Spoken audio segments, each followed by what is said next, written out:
Hello, children. This is the second session of the lesson solutions. In the previous session, we saw the types of solutions and how to express the concentration of the solutions. In this section, we will be talking about the solubility of a solute in a solvent. Though we learnt that there are 9 different types of solutions, this lesson will be mainly dealing with solutions in which gases are dissolved in liquids, or liquids are dissolved in liquids, or solids are dissolved in liquids. So basically, we will be focusing only on the solution in which the liquid is the solvent. Now, when it comes to solubility term, solubility refers to the maximum amount of a solute that can be dissolved in a specific amount of solvent. Okay. Whenever we talked about concentration term, we used to talk about number of moles per kilogram of solvent, number of moles per liter of solution. But when we express the solubility, we are specifying it in terms of the maximum amount of solute in grams that can be dissolved in specific amount of solvent. For example, NaCl at 298 Kelvin can be dissolved to an extent of 36 grams in 100 grams of water. So, the solubility of NaCl in water can be said to be 36 grams in 100 grams of water. That means at 298, not more than 36 grams of sodium chloride can be dissolved in water. When 36 grams of sodium chloride has been dissolved in 100 grams of water at 298 Kelvin, we say that the solution has become saturated. Okay, supposing the amount of solute is less than 36 grams in 100 grams of water, we say that it is an unsaturated solution. An unsaturated solution is one in which some more amount of solute can be dissolved. So, if the amount of solute in this case, when you take the NaCl in water case, if it is less than 36 grams per 100 grams of water, then we can call it as unsaturated solution. But if it is more than 36 grams per 100 grams of water, then you can call it as a supersaturated solution. If it is exactly 36 grams in 100 grams of water at 298 Kelvin, we can call it a saturated solution. Again, pay attention that I have been repeating the temperature because temperature affects the solubility. So, what is solubility? It is the maximum amount of solute that can get dissolved in a particular quantity of solvent at the specified temperature. Okay. So temperature is one important aspect which decides the amount of solubility. There are other factors also. The solubility does depend upon the nature of solute and solvent, right? We always know that like dissolves like. Something like NaCl is ionic in nature and it can be dissolved easily in a polar solvent like water. But supposing I take a little amount of camphor and try to dissolve it in water, it is not going to dissolve at all. Or let me take some amount of, say, naphthalene, which is a solid, that is also insoluble in water. But on the other hand, camphor or naphthalene happens to be a non-polar solute. So it will be able to dissolve in solvents like benzene or carbon tetrachloride or carbon disulfide, toluene, etc. Because benzene, carbon tetrachloride, toluene, carbon disulfide, etc. are non-polar substances. So non-polar solute dissolves in non-polar solvent, and something like ionic, which can be called as polar solute, is soluble in a polar solvent. So the concept in the solubility works like this: like dissolves like. Whether it is liquid in a liquid or solid in a liquid, this principle works. Suppose I just took the cases where the solute is solid and the solvent is liquid. If I take other examples, say for example, vegetable oil will be able to dissolve well in, let us say, petrol. Both are non-polar, both are liquids. So non-polar solute dissolves in non-polar solvent. Something like if you have, say, for example, vegetable oil again, it will be soluble in sunflower oil. Okay, or it will be soluble in ghee because they are all non-polar. So, okay, if I want to take the example for a polar solute and polar solvent, then I can take the example of water as a polar solvent and ethanol. Ethanol is a polar liquid. So, this is polar and this is also polar. So, ethanol is soluble in water. Ethanol will not be soluble in petrol to much extent. Vegetable oil will definitely not be soluble in water. So, during the solubility, the nature of solute and the solvent does play important role. Now, the next important aspect is the temperature. Whenever you try to dissolve a solute in a solvent, either some heat is given out or heat is absorbed. Okay. So most of the time, the solubility, the process of dissolving a solute,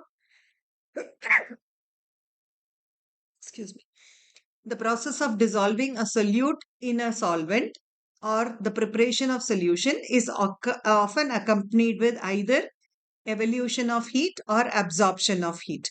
So supposing if the solute, when it is dissolved in a given solvent, say solute, when it is dissolved in a solvent, produces a solution, and if heat is given out, and if it is we are obtaining a saturated solution, or we are trying to go to a process wherein we are getting a saturated solution, then in this process, I can represent the process like this, where solute dissolves in solvent to produce solution and heat is given out.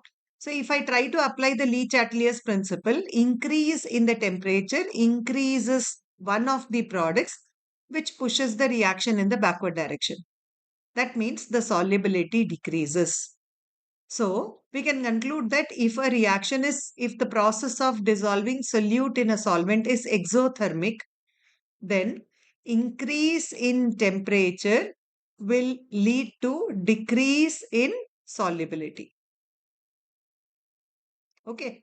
There may be other examples like solute and solvent, right? Needs heat.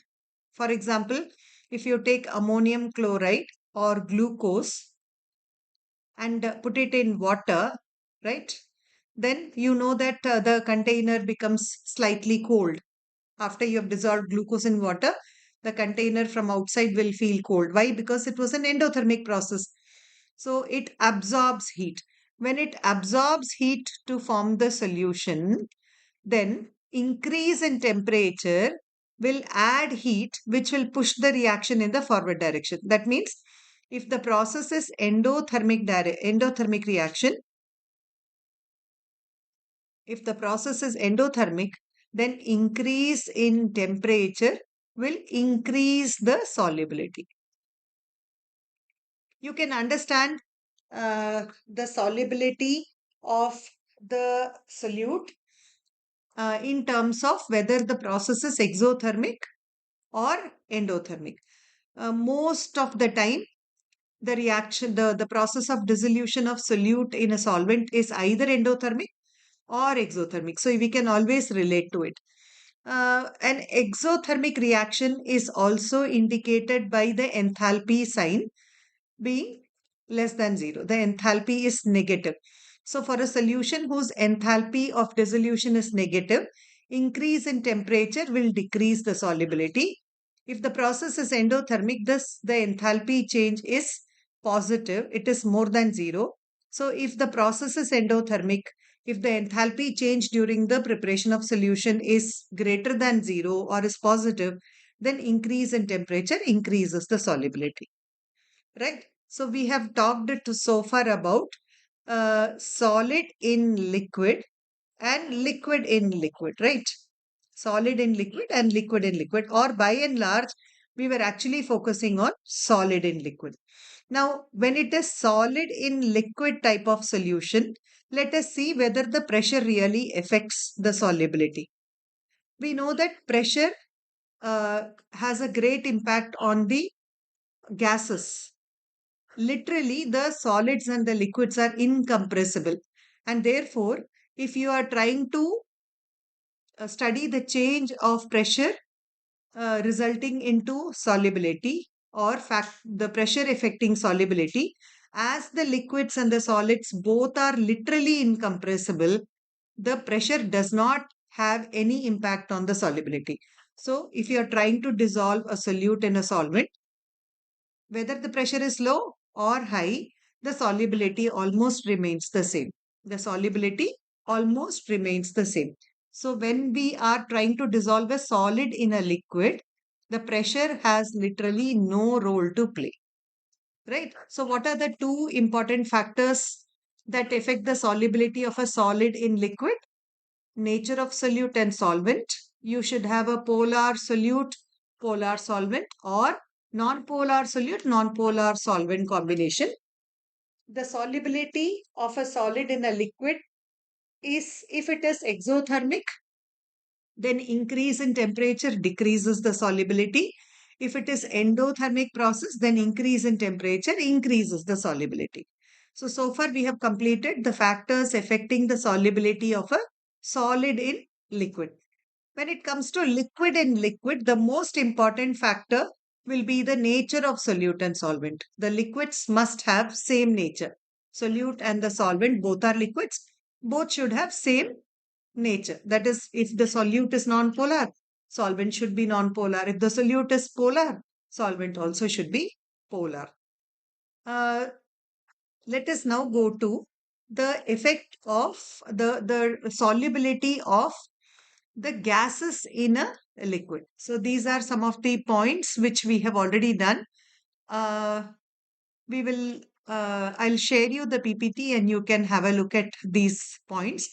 One thing which maybe I'll try to explain here is these are all salts: NaCl, KCl, NaBr, KNO3, NaNO3, KBr, Na2SO4.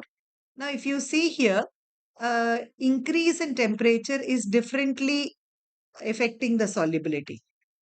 Generally, for a hydrated salt, for example, in the case of CuSO4 anhydrous, when you add water, initially copper sulfate takes 5 water molecules to form the water of crystallization bond. So it is associated by the water of crystallization. And in that process, heat is given out.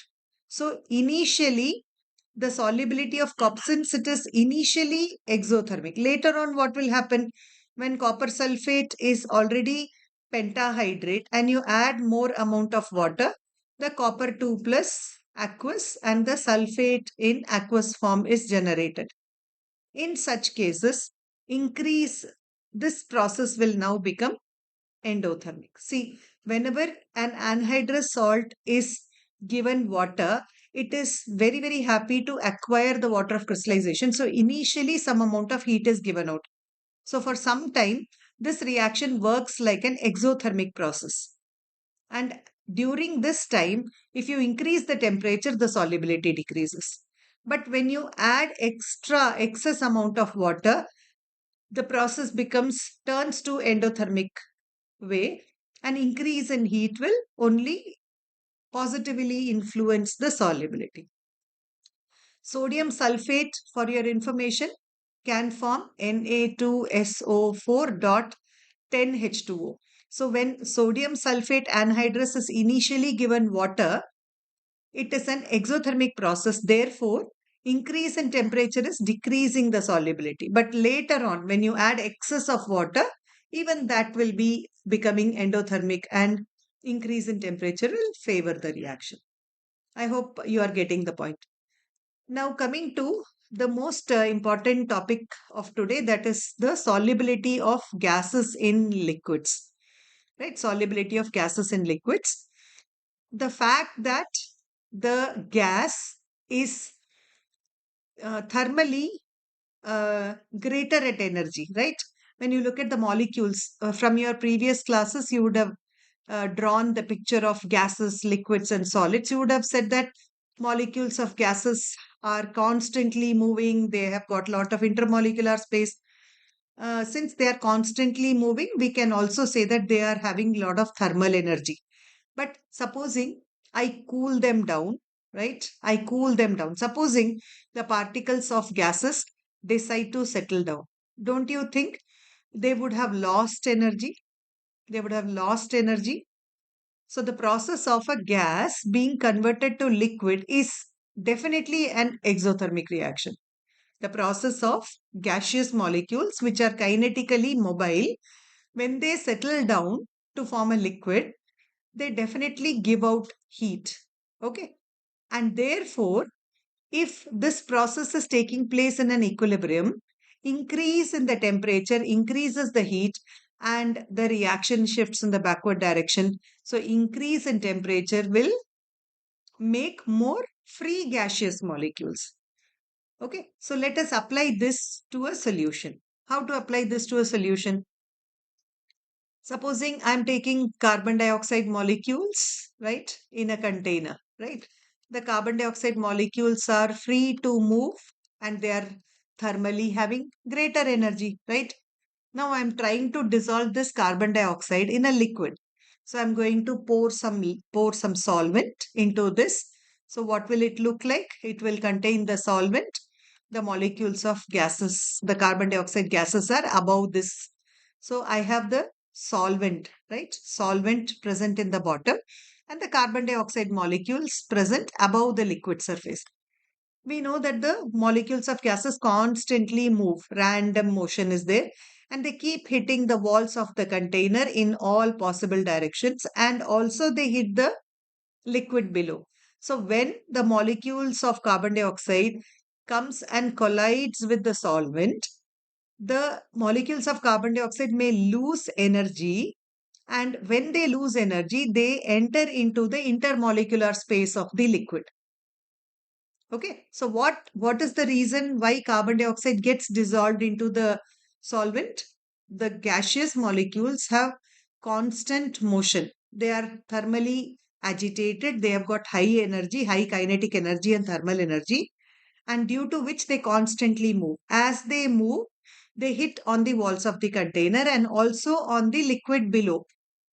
Okay, so when the carbon dioxide molecule bombards over the water layer present below, this carbon dioxide molecule may lose energy, and as it loses energy, the carbon dioxide may settle down. And as it settles down, the carbon dioxide enters into the intermolecular space present between the water molecules. So, from being in a gaseous state, the water molecules, the carbon dioxide molecules, gets inside the intermolecular space. So, can we put it like this? Carbon dioxide in the gaseous state plus water in the liquid state exhibit an equilibrium where carbon dioxide is now aqueous. What do you mean by aqueous? The carbon dioxide has already gotten into the intermolecular space of the solvent, right? So, don't you think that this side, on the left side, there is greater energy with the carbon dioxide molecules, but on the product side, since they've already settled down, the energy is very less with them. So, can we say that this process is exothermic? The process of conversion of a gaseous carbon dioxide into aqueous carbon dioxide means you are asking the carbon dioxide molecules to settle down inside a liquid. That means they have to lose energy. So the energy which is lost is coming out in the form of heat. That's what I said. When a gas settles down to either form liquid or in the form of a solution. When a gas settles inside a solvent to form solution, or when a gas condenses to form a liquid, the process is always exothermic. So once we know it is exothermic, now we can study the impact of increase in temperature. If you increase the temperature, the product side heat is added up. The reaction goes in the backward direction, and you will see more undissolved carbon dioxide at a higher temperature. So, solubility of a gas is lesser at high temperature Whereas if you decrease the temperature, so supposing I decrease the temperature, instead of this, let us try to put it inside a fridge. What will happen? I decrease the heat content. The reaction will automatically feel to get pushed in the forward direction. So you will see more and more solubility. Okay. So in your day to day life, you would have seen that if you have taken a Pepsi bottle, right, and you have placed it, if you have by chance opened it, you place it still inside the fridge, and a similar bottle if you place outside, after say 1 or 2 hours, you can feel the difference in the amount of carbon dioxide in the Pepsi bottle, right? The Pepsi bottle which was opened and stored inside the fridge at low temperature is still able to have greater carbon dioxide gas, but when the same bottle is kept outside in open condition, the temperature increases. As the temperature increases, solubility of carbon dioxide decreases. So when you drink that kind of Pepsi or carbonated drink, you will feel that it contains less amount of gas, right? I hope you are getting the point. One of the applications of this statement comes uh, in the in answering this question, right? The question says, give reason for the fact that aquatic species are more comfortable in cold water than in warm water. So when the water is cold, okay, water is cold, you can expect lot of oxygen gas to get dissolved, right? When the water is cold, at lower temperature, the solubility of any gas is higher. But if it is summertime and the same water is hot or is warm, then what will happen? With increase in temperature, the solubility of a gas decreases. So you will have less oxygen, and that makes the aquatic life difficult, right? Even when you have fish tanks at your home, it is advisable to keep it in a cool place, not near a window where constantly sun shines. Okay, what will happen if you do it like that? The sun shines upon this water, heats it up, solubility of oxygen decreases. When the amount of oxygen in the water goes down, it becomes very difficult for the fishes to live in that kind of a water, right? So, solubility of a gas, right? Whenever you are trying to dissolve a gas in a given solvent, I'll put it as gas has become aqueous. The process is exothermic. If you are going to increase the temperature, the process goes in the backward direction, creating lesser and lesser solubility. Okay. Second important factor. So we understood how the temperature plays role. We also understood that when you are talking about solid getting dissolved in a liquid, the pressure literally does not have any role because solids and liquids both are incompressible. So you don't expect the solubility of a solid to be affected by the higher or lower pressure. But that's not the case with the gases. And if you had paid attention to how the carbon dioxide got dissolved in water, I was telling you that in a closed container, if molecules of carbon dioxide are constantly bombarding over the liquid surface, you will see that the carbon dioxide molecule which hits the water molecule loses heat. As it loses heat, it settles, it goes into the intermolecular spaces. Now, what if you take out this lid and put a piston which can apply pressure? If you're going to apply pressure, right, what will happen? When you apply the pressure, the molecules of this carbon dioxide will have to come near the, supposing we are trying to apply pressure, the molecules of the carbon dioxide will be forced to come close. And as they come closer and closer, the pressure which we are applying from the top will force more and more molecules of carbon dioxide to interact with the water. That means greater the pressure of on carbon dioxide. Of course, who can apply pressure? Pressure can be applied from outside. So we apply more pressure on carbon dioxide on the liquid surface. Carbon dioxide is present on the liquid surface. This is the liquid solvent. When we apply greater pressure, carbon dioxide comes under the pressure. It applies in turn lot of pressure on the liquid surface, more bombardment, more interaction, hence more solubility. In other words, when the pressure applied by carbon dioxide on the liquid surface is more, it directly affects the solubility. That means it is going to cause greater solubility. Now, Henry's law is a mathematical representation of the same fact, which says that the pressure exerted by a gas on the liquid surface is directly proportional to the mole fraction of the gas inside the solution. More the pressure applied by the gas on the liquid surface, more is the mole fraction of the gas in the liquid. More the mole fraction of the gas dissolved in the liquid.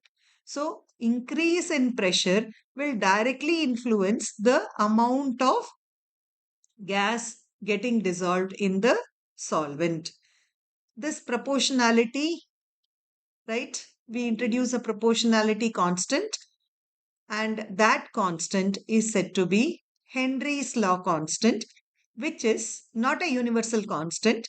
It is specific value for a specific gas at a given temperature. Okay, that means KH will keep changing as you change the gas. Number one, for the same gas at different temperatures, you will experience different KH values also. Okay, so Henry's law says that the partial pressure of a particular gas on the liquid surface is directly proportional to the mole fraction of the gas getting dissolved.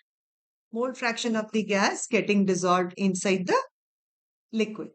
Okay, and the exact equation will be the partial pressure of the gas is equal to the Henry's law constant of the gas times the mole fraction of the gas in the solution. So, more the pressure, more the mole fraction. There is one more very important conclusion, children, here. More the pressure, more the mole fraction, lesser the KH. Okay, so what am I trying to say? If a gas is more soluble, its KH would be automatically less. Right? We know that pressure is equal to KH times the mole fraction. The left hand side is equal to right hand side. If the pressure is high and if chi of the gas is high, automatically KH should be low na, to make the left hand side equal to right hand side. In other words, if if the gas is less soluble, right, even at high pressure, what can you conclude? How can you conclude? If a gas is very less soluble, right, I keep increasing the pressure. It is not very soluble. If it is not very soluble, the mole fraction of the gas will be low. But I know that left hand side is equal to right hand side. So that means the KH value should be high. So what do we conclude? For a gas which is more soluble, the Henry's law constant will be a small value. For a gas which is less soluble, the Henry's law constant for the gas will be high. So that means you can now look at the Henry's law constant and also start predicting as to which gas is more soluble and at what temperature will it be more soluble. So in your textbook, you have been given the values of Henry's law constant for selected gases in water. So let us just analyze them. Okay, so here a variety of gases is provided to us. Let us look at them. For example, helium at 293 Kelvin, the KH value is expressed as 144.97. Okay, compared to helium, hydrogen at 293 has got a smaller KH value. So we know partial pressure of a gas is equal to the product of the Henry's law constant times the mole fraction of the gas inside the liquid, right, inside the solution. So if the KH value is high, then the solubility is less. If the KH value is less, the solubility is high. I'll just take a simple mathematical example. Supposing the pressure is 100. Okay, the pressure is equal to KH times the mole fraction of the gas. Supposing the KH is 5, does it not say that the mole fraction should be 20? Okay. On the other hand, the pressure is equal to kH times the mole fraction. If the pressure is 100 and the kH itself is 20, what do you mean by that? The chi value will become 5. So if pressure is high and the mole fraction is high, the kH has to be automatically a smaller value. If the pressure is high and the solubility is less, the kH value automatically needs to be high. So for a less soluble, this is less soluble gas. For a less soluble gas, the kH value would be high. And for a more soluble gas, the chi value marks the solubility. So for a more soluble gas, the kH value would be very low. So if you look at this table and you can start predicting as to which gas is most soluble, right? Look at the values. In the table, the highest value of kH is for helium. That means, can we label it as the least soluble gas? It can be labeled as least soluble. On the other hand, out of all the values in the table, formaldehyde seems to be having the least kH. If the value of kH is less, it indicates that out of these gases, the formaldehyde is the most soluble one. I hope this concept is clear. Right. There is one more concept which you can pay attention to. I told you that when a gas is dissolved in a solvent, the solvent need not be always water, but conveniently I'm taking it as water. So I'm converting the gas into aqueous gas. That means I'm dissolving.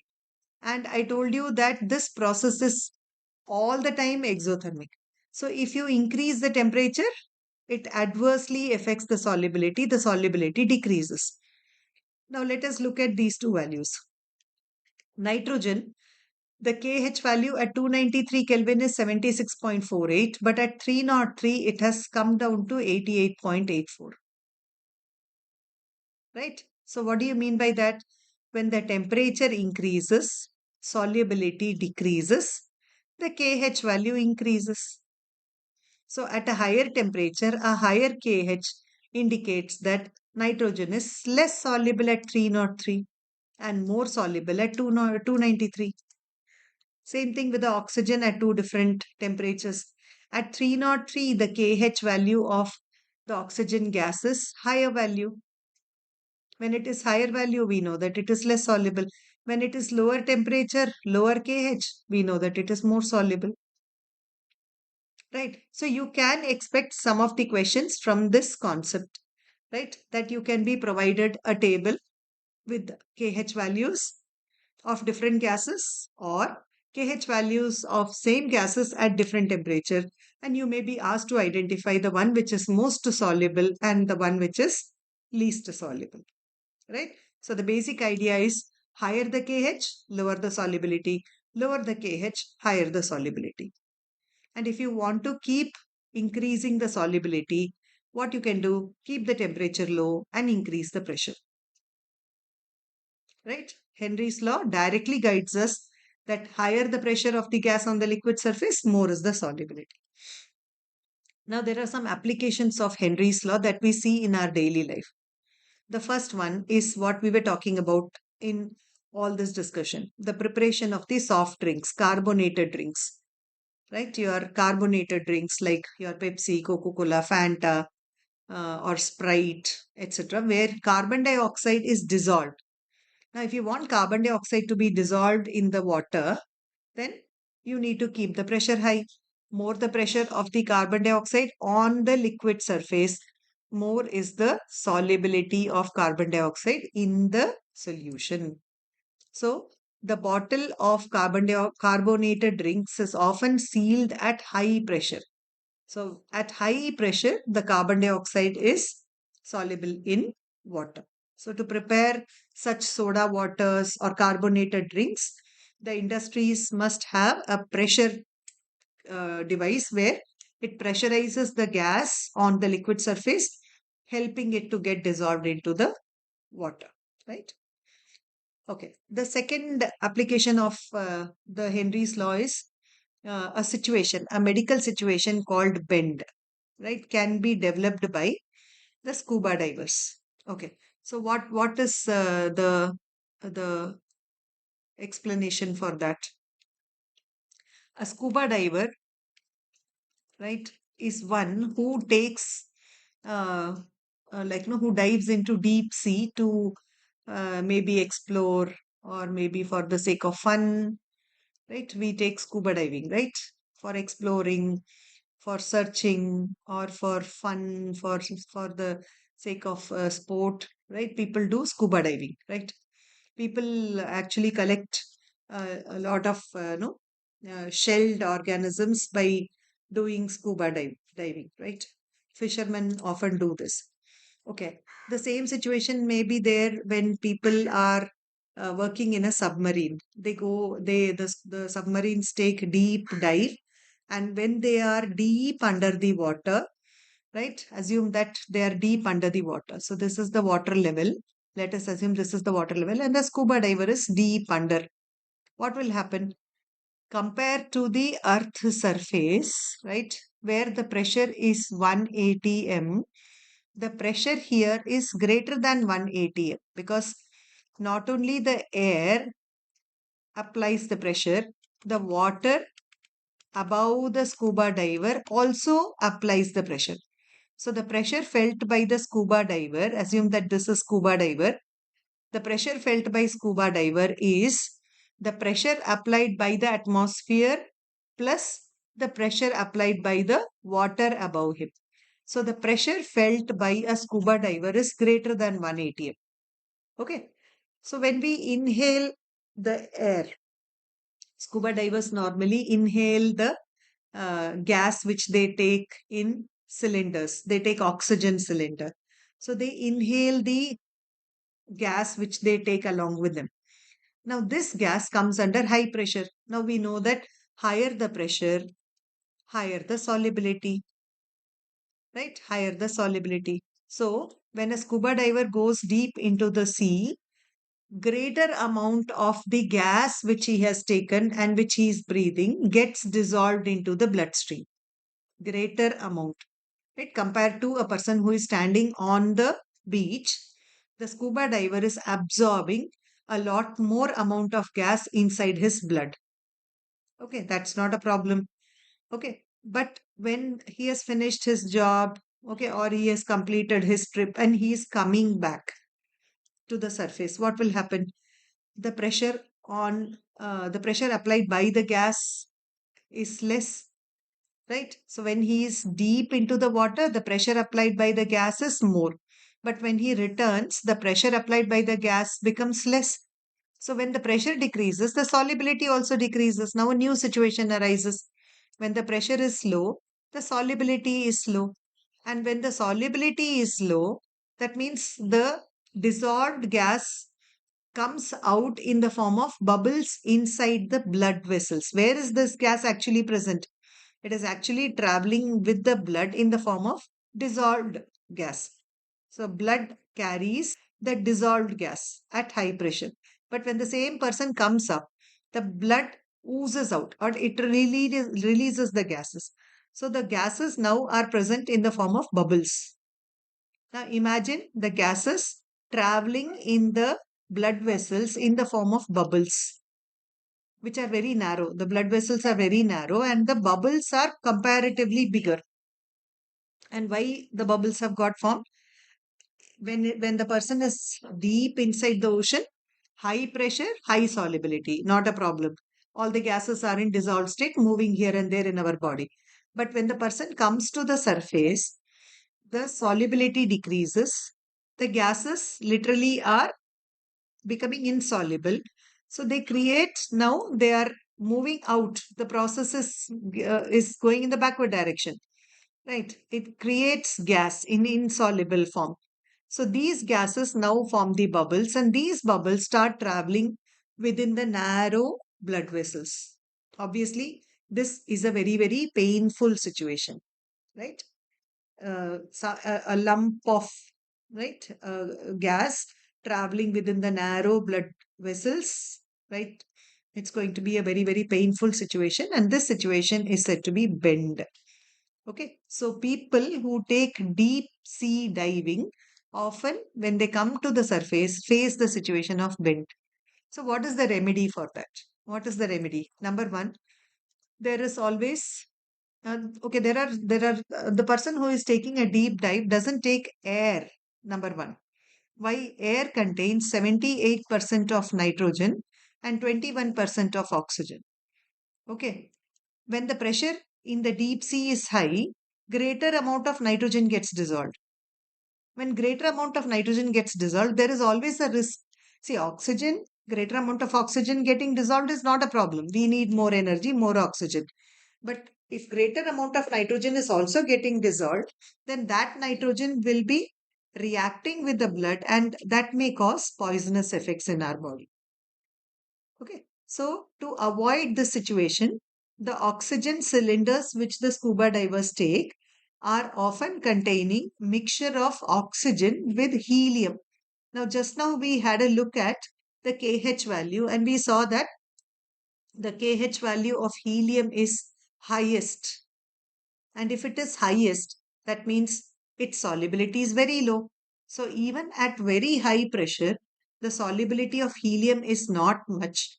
And therefore, you escape from the trouble of any other gas dissolving in the bloodstream. It's only more and more amount of oxygen which is getting dissolved, right? Not nitrogen and not helium. Why no nitrogen? Because we have replaced nitrogen with helium. We are carrying oxygen cylinders which carry oxygen with helium only. So even at high pressure, the helium solubility is very low. So that ensures that we are not facing the situation of bend. The second remedy is the decompression, right?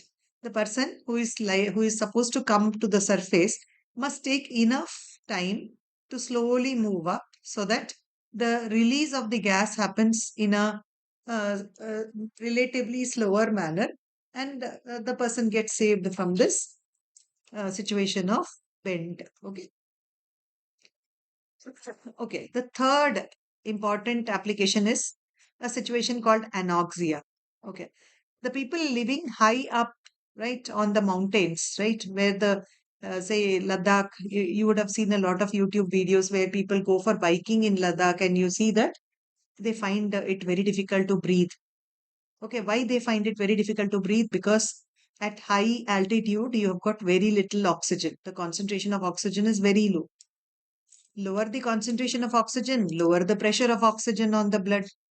So when the partial pressure, the pressure applied by the oxygen on the blood is low, the solubility of the oxygen inside the blood is also very low, right? And a mountain climber needs more oxygen, whereas because of the less pressure of oxygen on the blood, the solubility is less. He's getting very less oxygen. What will happen? He cannot move his body as he likes, right? It will become very difficult for him to climb up, right? Also, the brain receives less oxygen. So, when the brain receives less oxygen continuously for a longer time, your thinking ability doesn't act normally. So, when your brain is not getting enough oxygen, you are unable to think clearly. The people face double the problem, right? They are not able to get enough oxygen for their muscles to work. Also, their brain receives less oxygen, and hence their thinking ability decreases. And this situation is said to be anoxia. So, people who are going to high altitudes like mountain climbers, right, they are often recommended to carry oxygen cylinders with them so that even at high altitude, they can get a complete supply of oxygen, right? Even when you travel in an aeroplane, right, you are there is an artificial atmosphere inside the aeroplane maintaining enough pressure of oxygen and other gases which is required normally by a human being. Right? If you have seen whenever say accidentally, if you would have seen it in movies, whenever accidentally some door shatters or a window shatters, the oxygen masks immediately fall down, right? Because the moment uh, the aeroplane chamber opens up, the pressure is high inside the plane and outside it is low. So the oxygen escapes. So the people inside the aeroplane will find less oxygen, right, which will automatically cause the death. So immediately to rescue them, the oxygen masks fall down and we are supposed to breathe. So these are the daily life application of the Henry's law. Moral of the story: higher the partial pressure of the gas on the liquid surface, more the solubility of the gas inside the liquid. That's it. Now, coming to the numericals associated with this. So, we'll do one or two problems to understand how this can be converted to a numerical. A situation is given where it says that nitrogen gas is bubbled through the water at 293 Kelvin. How many millimoles of nitrogen gas would dissolve in 1 liter of water? Assume that nitrogen exerts a partial pressure of 0.987 bar. Given that Henry's law constant for nitrogen at 293 Kelvin is 76.48. Okay, they are asking you at this temperature and at this pressure, having this KH value, how many millimoles of nitrogen will be soluble? So we'll directly go and use the Henry's law constant. Partial pressure of nitrogen is equal to the product of the Henry's law constant of nitrogen with the mole fraction of nitrogen. The partial pressure of nitrogen is mentioned as 0.987 bar, right?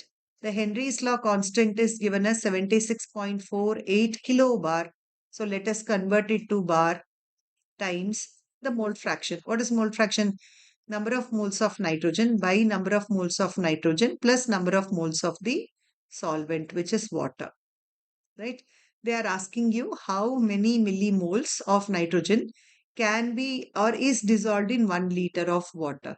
Now we know that volume of the density of the water is 1 gram per milliliter. That means if I'm going to take 1 liter of water, it's going to weigh 1000 grams. 1 liter is 1000 milliliters. 1 milliliter is 1 gram. So 1000 milliliters will be 1000 grams. Let us now substitute this. So 0.987 bar is equal to 76.48 times 10 to the power 3 bar times the number of moles of N2 by, now look at this term, number of moles of N2. Now look at your KH value. Is it a very small value or a large value? KH for nitrogen happens to be 76.48 into 10 to the power 3 bar. It seems to be a large value. And if the KH of nitrogen is so large, then solubility of nitrogen in the water is less.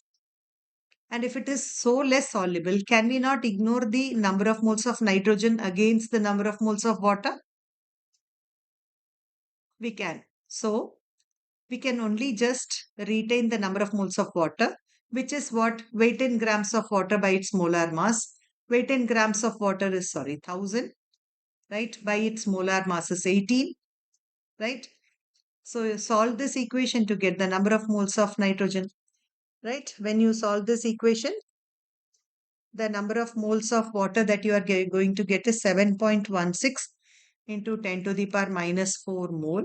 But in the question, they are asking you to calculate it in millimoles. So what do you have to do?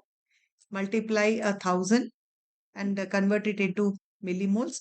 That means 7.16 into 10 to the power minus 4 times 1000 moles. That means it is 0.716 milli. Right? I hope this topic is clear. In the next class, we will try to do some more in-text questions and exercise questions. And in the subsequent class, we will be doing some more board related sums. And later we will go to the Raoult's law. Thank you, children.